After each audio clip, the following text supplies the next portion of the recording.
Hi friends, welcome to AVS all in one channel. ఈరోజు ఈ వీడియోలో మా పల్లెటూరులో ఎక్కువగా చేసుకొని మెత్తటి దోశలు అయితే ఎలా చేయాలో చూద్దాము. పిండి అనేది ఎలా కలుపుకుంటే దోశలు అనేటివి మెత్తగా వస్తాయి అన్నది అయితే ఈ వీడియోలో చూద్దామండి. నేనైతే 3 or 4 దోశలు అయితే ఒకే పిండితో వేసుకున్నాను. ఇదైతే అర్లీ మార్నింగ్ లాగండి. సో ఇక్కడైతే బట్టలు కూడా నైటే వేసేసి డోర్ ఓపెన్ చేసేసి అయితే పడుకుండేసానండి. సో ఈ బట్టలన్నీ తీసి నీట్గా డ్రై అయితే చేయాలి. సో ఇప్పుడు డ్రమ్ములో నుంచి బట్టలన్నీ తీసేసి డ్రై అయితే వేసానండి. సో ఇప్పుడు బెంగళూరులో ఎప్పుడు వాన వస్తుందనే డౌట్. సో అందుకనేసి మార్నింగే ఎక్కువగా డ్రై చేస్తుంటాను బట్టల్ని. సో ఇలా ఎండకేసిన తర్వాత స్టవ్ అయితే క్లీన్ చేసుకున్నానండి. ముందు రోజు కొన్ని పాత్రలు ఉండిపోయినాయి. సో వాటిని కూడా నీట్గా వాష్ చేసుకునేసి స్టవ్ అయితే క్లీన్ చేసుకున్నాను. ముందుగా బాగా మరకలు ఉన్న స్టవ్ని అయితే కొద్దిగా వాటర్ చల్లుకునేసి క్లీన్ చేసుకోవాలండి. ఇప్పుడైతే నేను ఎక్కువ విమ్ లిక్విడే యూజ్ చేస్తాను. సో చూసారు కదా, ఇప్పుడు ఉన్న విమ్ లిక్విడ్తో పాత్రలన్నీ నీట్గా అయితే వాష్ చేశానండి. సో కొద్దిగానే ఉండినాయి కానీ ఓపిక లేకుండే, అందుకనేసి నైట్ అలానే వదిలేసి పాత్రలు అయితే పడుకునేసామండి. సో ఇప్పుడు ఉన్నవైతే క్లీన్ చేసిన తర్వాత స్టవ్ అనేది ఆన్ చేస్తాను. సో అదొక హ్యాబిట్ లాగా అయింది. సో ఇప్పుడైతే అన్నీ నీట్గా క్లీన్ చేసి పాత్రలు కూడా అంతే నీట్గా డ్రై అయితే చేస్తున్నానండి. కొద్దిసేపు ఆరిన తర్వాతే నేను ఏ పాత్ర అయినా కూడా యూజ్ చేస్తాను. సో ఇప్పుడు 1 by 1 అన్నీ నీట్గా క్లీన్ చేసిన తర్వాత స్టవ్ కూడా అంతే అండి, ఎక్కువ డస్ట్ అయింది. సో టీ మరకలు అయితే ఎక్కువగా ఉన్నాయి. జస్ట్ విమ్ లిక్విడ్ వేసి బ్రష్ అయితే ఉంటుంది కదా, సేమ్ అదే బ్రష్తో అయితే క్లీన్ చేసుకుంటున్నాను. సో చూసారు కదా, ఇక్కడైతే నాకు స్టవ్ పెట్టుకునే ప్లేస్ అనేది ఎక్కువ కిందకు ఉంటుందండి. వాటర్ ఎక్కువ పడుతుంటాయి అనేసి జస్ట్ బట్టతోనే క్లీన్ చేసుకుంటాను. అలానే సింక్ కూడా అంతే అండి. At the same time clean చేసుకున్నాం అనుకోండి, మనకైతే ఎప్పుడు ప్రతిసారి క్లీన్ చేయకుండా 1 or 2 డేస్కి అయితే క్లీన్ చేసుకోవచ్చు. ఇప్పుడు దోసపిండి మెజర్మెంట్ అయితే చూద్దాము. జస్ట్ ఇక్కడ 4 గ్లాసెస్ దోశ బియ్యం అయితే చేసుకుంటున్నానండి. ఇక్కడ మెజర్మెంట్ అనేది కరెక్ట్గా ఉందనుకోండి, మనకు దోశలు అనేటివి మెత్తగా వస్తాయి. సో చూసారు కదా, 4 గ్లాసెస్ దోశ బియ్యం అయితే తీసుకున్నాను. అలానే ఒక 750 grams ఉద్దిపప్పు తీసుకున్నానండి. కొద్దిగా 75% అటుకులు, అలానే జస్ట్ ఒక టేబుల్ స్పూను మెంతులు, కొద్దిగా శనగపప్పు కూడా తీసుకున్నానండి.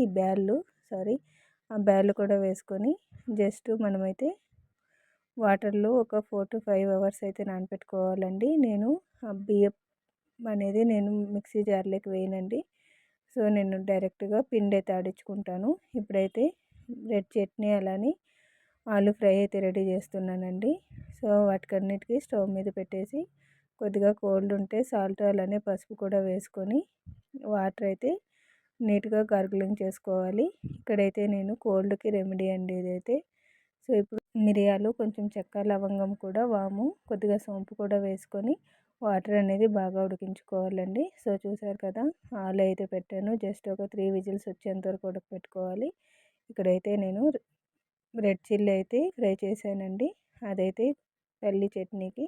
అలానే ఇప్పుడు రెడ్ చట్నీ కూడా చేస్తున్నాను. సో దోశలకైతే చట్నీ కూడా జస్ట్ రెడ్ చట్నీ అనేది ఒక 4 to 5 టమాటోస్, కొద్దిగా ఆనియన్, కారం, అలానే ఉప్పు, వెల్లుల్లి అనేది ఎక్కువ వేసుకోవాలండి. సో మిక్సీ జార్లో జస్ట్ రుబ్బిన తర్వాత ప్యాన్ పెట్టుకొని ఆయిల్ వేసుకొని పోపు దినుసులు అలానే కొత్తిమీర, కరివేపాకు వేసుకొని ఆల్రెడీ రుబ్బిన టమాటో పేస్ట్ని అయితే వేసుకోవాలండి. ఒక జస్ట్ 5 minutesలో రెడీ అయ్యే చట్నీ ఇదైతే పునుగులు అలానే మనకైతే ఈవినింగ్ వడ చేసుకుంటాం కదా, వాటికి కూడా కాంబినేషన్గా బాగుంటుందండి. సో చూసారు కదా, నేను ఆల్రెడీ చెప్పాను పిండి అయితే నేను మిక్సీ జార్లో వేసుకోనండి, మిషన్లో రుబ్బించుకుంటాను. సో పిండి అనేది పులిసిన తర్వాత గరిటె పెట్టుకొని నీట్గా అంతా మిక్స్ చేసుకొని జస్ట్ మనకి ఎంత వాటర్ కావాలో అంత కన్సిస్టెన్సీ కలుపుకొని దోశకి ఎంత కావాలో అంత బ్యాటర్ సపరేట్గా తీసుకోవడమే. సో మిగిలిందంతా సోడా వలని సాల్ట్ కూడా వేయకుండా మనమైతే ఫ్రిడ్జ్లో పెట్టుకోవచ్చండి. సో చూసారు కదా, ఇప్పుడైతే నేను సపరేట్గా పిండి అయితే తీసుకుంటున్నాను. ఇందులోకి కొద్దిగా సాల్ట్ మాత్రమే వేసుకున్నానండి, నేనైతే సోడా వేసుకోలేదు. సో ఇప్పుడు పల్లీల చట్నీ రెడీ చేద్దాము. కొద్దిగా రెడ్ చిల్లీ అలానే సాల్టు, వేరుశెనగ ముందుగానే వేయించుకొని పెట్టుకోవాలి. సో ఇప్పుడు వేరుశనగ గుళ్ళు అనేటివి చట్నీకి తగినంత వేసుకొని కొద్దిగా శనగపప్పు కూడా యాడ్ చేసుకోవాలండి. ఇందులోకి ఆనియన్ అలానే వెల్లుల్లి కూడా వేసుకోవాలి. అంతా వేసుకున్న తర్వాత మిక్సీ జార్లో రుబ్బుకొని లాస్ట్లో చింతపండు కూడా యాడ్ చేసుకొని స్మూత్గా రుబ్బుకోవడమే.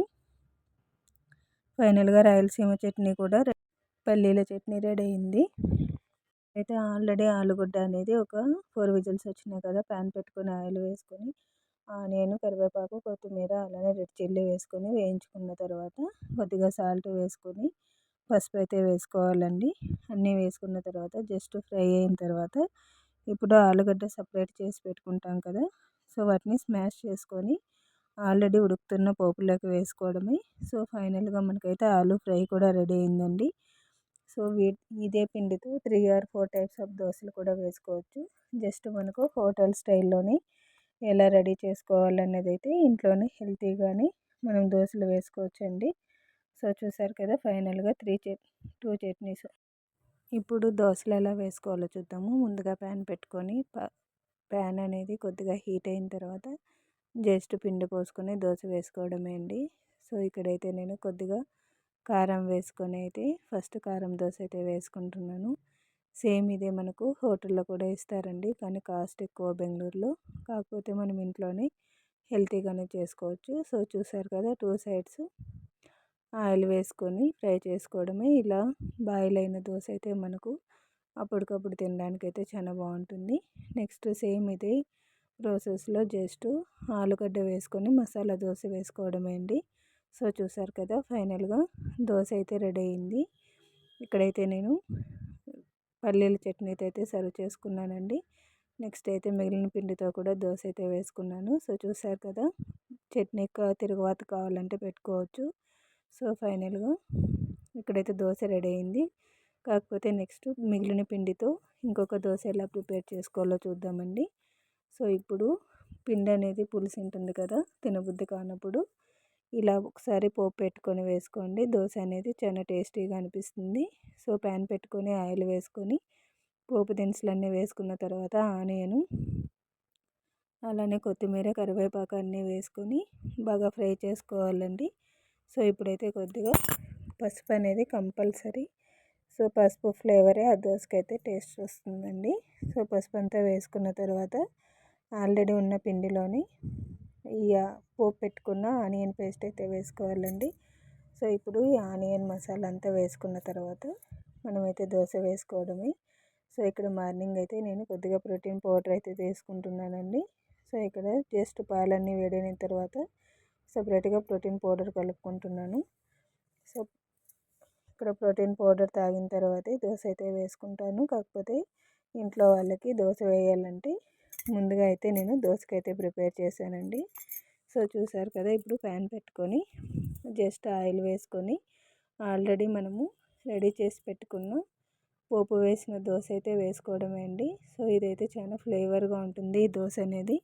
దోశ పిండి ఎక్కువ రోజులు కొందరైతే సేవ్ చేసుకుంటారు కదా, సో లాస్ట్లో తినబుద్ధి కానప్పుడు ఒకసారి ఇలా ట్రై చేయండి. తినడానికి కూడా చాలా బాగుంటుంది. అలానే మెత్తటి దోశలు కూడా రెడీ అవుతాయండి. సో ఈ దోశలు ఇలా మెత్తగా ఉండడానికి జస్ట్ మనము పిండికి కావాల్సిన పదార్థాలు కరెక్ట్గా వేసుకోవడమే. సో చూసారు కదా, ఫైనల్గా రెడ్ చట్నీ అలానే పల్లీల చట్నీ అయితే సర్వ్ చేసుకున్నాను.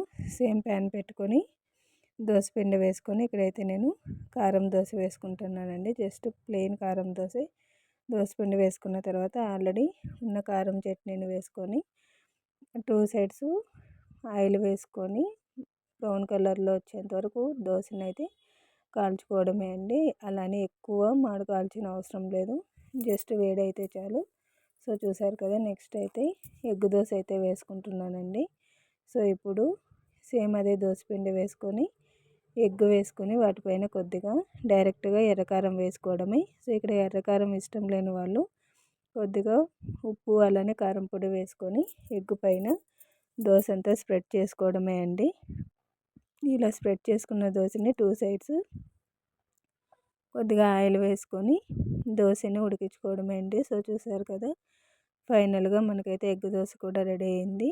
ఇక్కడైతే ఇది కూడా అంతే అండి. పల్లీల చట్నీతో సర్వ్ చేసుకుంటే చాలా టేస్టీగా ఉండే 4 టైప్స్ ఆఫ్ దోశ రెసిపీస్ అయితే రెడీ అయినాయి.